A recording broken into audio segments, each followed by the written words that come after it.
Good morning. You're listening to Caregiving Crossing, a podcast brought to you by Joy's House. We're so blessed and thrilled that you're here. Caregiver Crossing is a podcast created just for you, the caregiver. And I'm actually so excited to be co-hosting today. I'm not excited that the real co-host, Tina McIntosh, is sick, but because she's sick, I'm here with you, Terry. That's Kelly Young. And Kelly usually is in the background. And Kelly is really, truly, the credit goes to her for lining up great guests for us and for taking care of all the technology. And so Kelly Young is co-hosting today. We're thrilled to have her. I'm Terry Stacy. We're here every week with experts from across the country, providing comfort, resources, and joy to our caregivers. And this podcast serves to really embrace our family caregivers of today and tomorrow. If you're not one today, the chances are you will be tomorrow. So we're so appreciative and thank you so much for being here with us. Kelly, let's jump right in.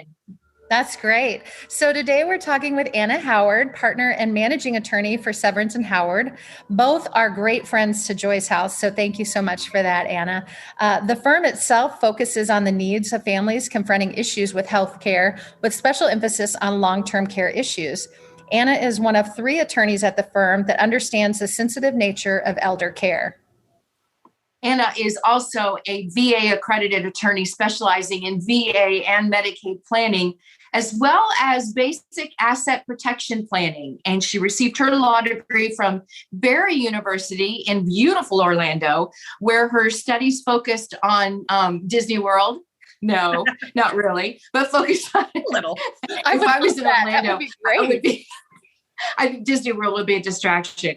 Anyway, she really actually focused on estate planning and elder law and has a special interest in VA causes, as her father and 2 siblings are veterans of armed forces. And we appreciate that very much, including service during the Vietnam era and in Iraq and Afghanistan.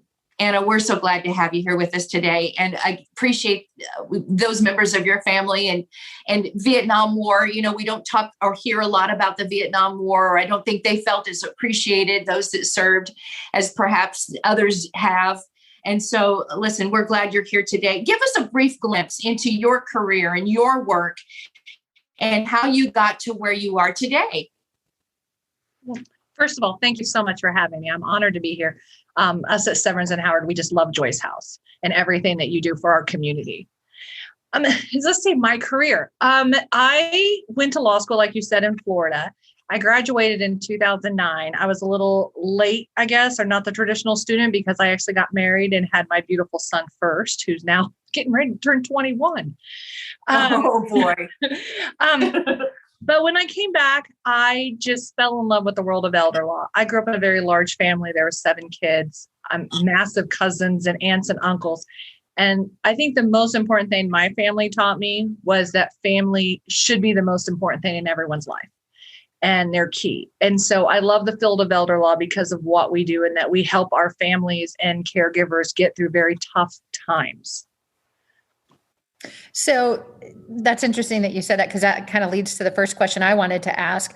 What are some of those tough times? What are some of the things that you're really focusing on when you're talking about elder law, and maybe give us some tips that we could be thinking about to help families? Sure. So, elder law encompasses a lot. A lot of people think of it as just estate planning and Medicaid, but really we do so much. Elder law does cover Medicaid. It does VA. We do guardianships. We do that estate planning. But what I like to tell people is that we help them prepare for the future, the known and the unknown.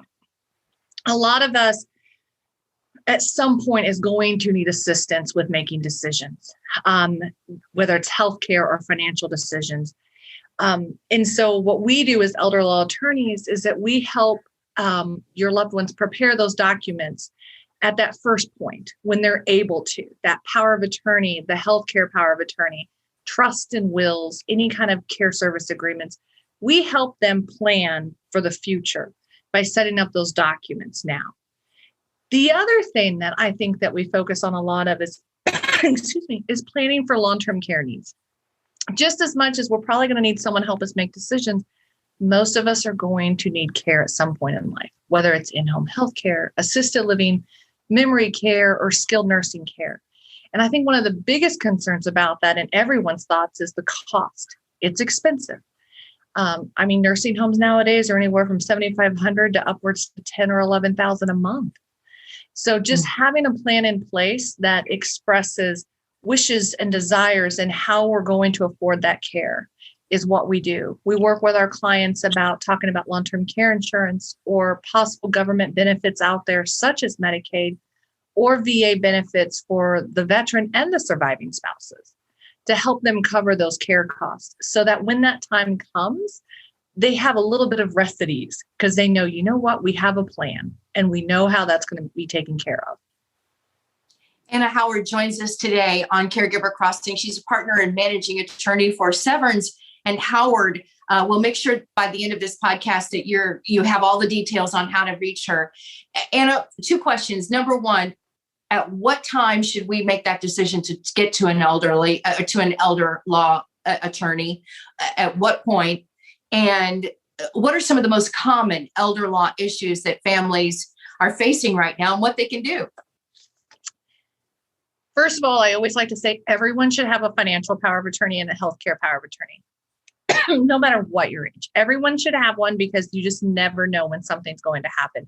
But if we're talking about planning for the future, 55 and older, as you're starting to hit that age where they consider us seniors, though I wouldn't say 55 or seniors at any point, it's a good time to come in, especially if you're thinking about retiring. That's a really great time to come in because we're going to talk about long-term care insurance. We're going to talk about Medicare and Medicare supplements and what to look for. So that's a great time to start thinking about it. Okay. Common issues that people face. I think when we're talking about what legal challenges or what they're facing, I always think of two when it comes to the elderly that are really important. First is caregiver burnout, since we're talking about caregivers. It's a real thing. It honestly is. It is not a myth. A lot of caregivers will get sick or pass away before the people they're taking care of because they're so focused on their loved one that they forget to think about themselves. So one of the biggest things we talk is about making sure that we have plans in place, that we're making sure that caregiver is getting respite care, utilizing Joy's House or bringing in home health care providers, making sure they take that time for themselves. And I love how I get my caregivers coming in saying, oh, I go out an hour here to get groceries or run errands. That is not respite. You are concerned. You know, your loved one is still being, is left home alone, or you're running errands for them. I mean, seriously, going out, catching a movie, reading a book, taking you time, go to the spa. That's what they should be focusing on, is making sure we get that respite in for our caregivers so they are not burned out. The other thing that we focus on a lot, or that I get a lot of, is that crisis moment. When a loved one comes in and they're like, mom or dad has fallen, or maybe they had a stroke and they're in the hospital. Now they have to go to rehab. And what are we going to do? How are we going to afford that? And that's why that planning ahead is so important, because it's hard to make a decision when the hospital says, hey, look, they have to be in a nursing home or rehab unit in 24 hours, and you have no clue what to do, or you don't have the authority to make that decision. But we do a lot of work with that crisis planning as well. Okay. Kelly? Yeah, I think this is such great information, Anna. Thank you. I think one of the things, at least for me, and I'm in that getting into that age group that you mentioned, I'm going to hit 50 in May. Whoop, whoop. It's still I'm going to embrace it. Don't you worry. But I think some of it is just so daunting. Like, to me, I'm thinking, you're talking about a power of attorney, financial power of attorney, healthcare power of attorney, personal care service agreements, caregiver contracts. To me, it's a little bit overwhelming, and I'm not in that space right now. But I love that you're talking about doing it now before you're into that. But again, it's a little overwhelming. Can you just, one or two things that you might say to somebody who's listening, to help ease their mind, maybe some tips or something that you might help us understand how to make that a little bit more easier to understand? How to make creating a power of attorney easier? I apologize. No, I think just like I said, it's just daunting and overwhelming. And so the idea of going to elder law or, what are my first steps? Where do I go? That sort of thing. Sure. So what I will tell them is that you want to go to someone who's going to listen, because you're absolutely right.